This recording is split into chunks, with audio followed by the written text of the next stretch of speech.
জাতীয় বিশ্ববিদ্যালয়ের অধীনে অনেকেই তোমরা আছো যারা কিনা এই দ্বিতীয় মেধা তালিকায় চান্স পাও না। আজকে ভিডিওতে আমরা আলোচনা করব এই দ্বিতীয় মেধা তালিকায় চান্স না পেলে তুমি কি করবে। অনেকের এখানে এই যে সেকেন্ড মেরিট লিস্ট অপশনটা এসেছে, দেখাচ্ছে তুমি পাস করেছো কিন্তু তোমাকে কোনো কলেজ আসে না, কোনো সাবজেক্ট আসে না।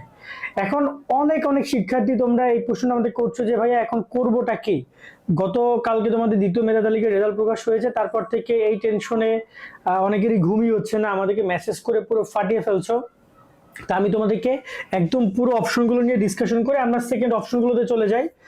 যদি আমরা দেখি এখানে তোমাদের বেশ কিছু অপশন আছে এবং বেশ কিছু প্রশ্ন আছে তোমাদের দ্বিতীয় মেধা তালিকা নিয়ে, সেগুলো আমরা ট্রাই করবো এই ভিডিওতে ক্লিয়ার করার জন্য। তোমাদের অপশনগুলো তো তিনটা, কোটা, প্রথম, দ্বিতীয়, রিলিজ স্লিপ। সো এটা নিয়ে ডিসকাশন মেইন হবে, ওকে।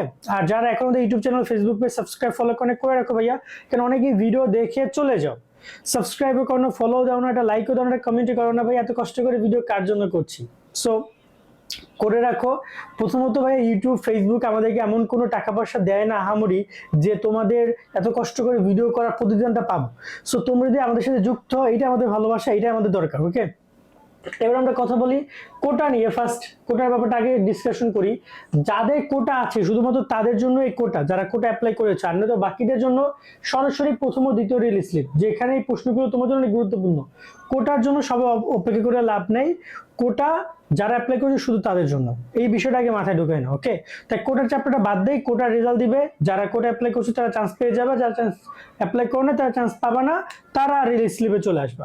এখন তোমার হাতে সবার আগে অপশন আসবে প্রথম রিলিজ স্লিপ। প্রথম আর দ্বিতীয় রিলিজ স্লিপ কিন্তু দুইটা একই সাথে আসবে না।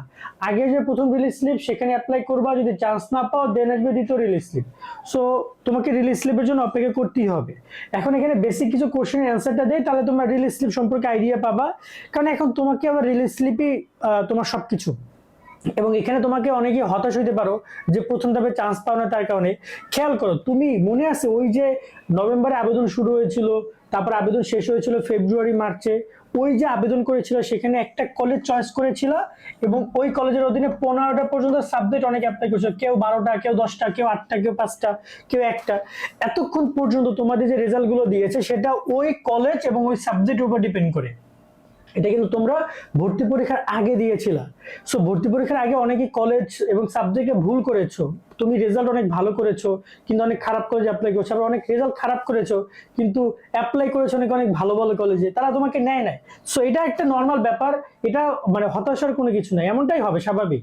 সো এখন তোমার এই জিনিসটা ক্লোজ হয়ে যাবে রিলিজ স্লিপে, এই কলেজটা থাকছে না। এখন রিলিজ স্লিপে তুমি একদম পুরো ভিন্নভাবে অ্যাপ্লাই করবা, নতুনভাবে অ্যাপ্লাই করবা। হ্যাঁ অবশ্যই তুমি এই কলেজটাও রিলিজ স্লিপে অ্যাপ্লাই করতে পারবা, যেটা এর আগে অ্যাপ্লাই করেছিল, যেখান থেকে তোমাকে রিজেক্ট করা হয়েছে সেটা তুমি আবার অ্যাপ্লাই করতে পারবা। এবং এখানে প্রশ্ন হচ্ছে রিলিজ স্লিপ কিভাবে কিভাবে হবে।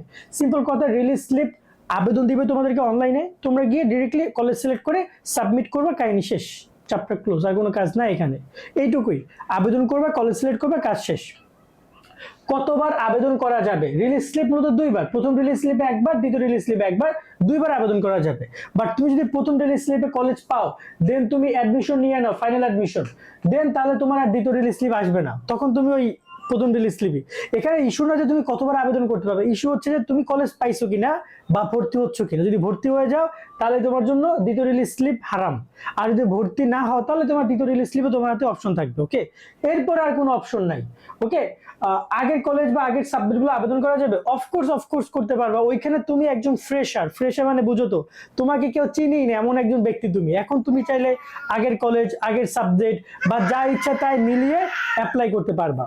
এরপর একটা গুরুত্বপূর্ণ প্রশ্ন আসছে যে কয়টি কলেজে আবেদন করা যাবে। এটা গুরুত্বপূর্ণ প্রশ্ন, কারণ সিম্পল কথা, এখানে তোমাকে কলেজ হবে 5টি। কয়টি?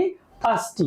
এটা 4টাও না, এটা 6টাও না, 5টা, মানে 5টাই। মানে এখানে অনেকে বলতে পারবে আমি 4টা অ্যাপ্লাই করলাম, 3টা অ্যাপ্লাই করলাম, না, তোমাকে 5টা পর্যন্ত, যতক্ষণ তুমি কলেজ এবং সাবজেক্ট সিলেক্ট করছো ততক্ষণ পর্যন্ত তুমি কোনো কলেজে তুমি সাবমিট, 5টা তোমাকে অ্যাপ্লাই যখন তুমি করতে পারবা তখনই তুমি সাবমিট করতে পারবা, তার আগে সাবমিট অপশনটা আসবেই না, বিষয়টা এভাবে আসবে আর কি।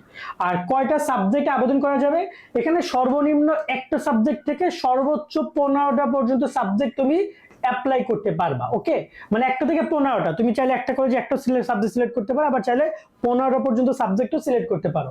কিভাবে আবেদন করলে চান্স পাবে, এটা একটা গুরুত্বপূর্ণ প্রশ্ন। এটা নিয়ে আসলে ডিসকাশন, অনেক বড়সড় ডিসকাশন। তারপর ছোট্ট করে বলি, যেসব কলেজগুলোতে প্রচুর আসন সংখ্যা এবং প্রচুর সাবজেক্টের আসন সংখ্যাগুলো রয়েছে, সেই সব সাবজেক্টগুলো কলেজগুলো ট্রাই করতে হবে। তো ম্যাক্সিমাম ক্ষেত্রে বেসরকারি কলেজগুলোই ট্রাই করতে হবে, সরকারি কলেজগুলোতে সম্ভাবনা খুবই কম। তো এই হচ্ছে একটা তোমাদের পরবর্তী করণীয় বা তোমাদের একটা বেসিক ইনফরমেশন। ভিডিওটি কেমন লেগেছে কমেন্টে জানাইও। আর তোমাদের টেনশন করতে হবে না, রিলিজ স্লিপে লাখ লাখ শিক্ষার্থী ওয়েট করতেছে, এটাই বাস্তবতা। সরকারি কলেজগুলোতে কম্পিটিশন হয়েছে, সেখানে অনেক শিক্ষার্থী চান্স পেয়ে গেছে। এখন বেসরকারি কলেজগুলো রিলিজ স্লিপের মাধ্যমে তাদের অ্যাডমিশন গুলো নিবে। ওকে, তো সকলে অনেক অনেক ভালো থাকো। আল্লাহ হাফেজ।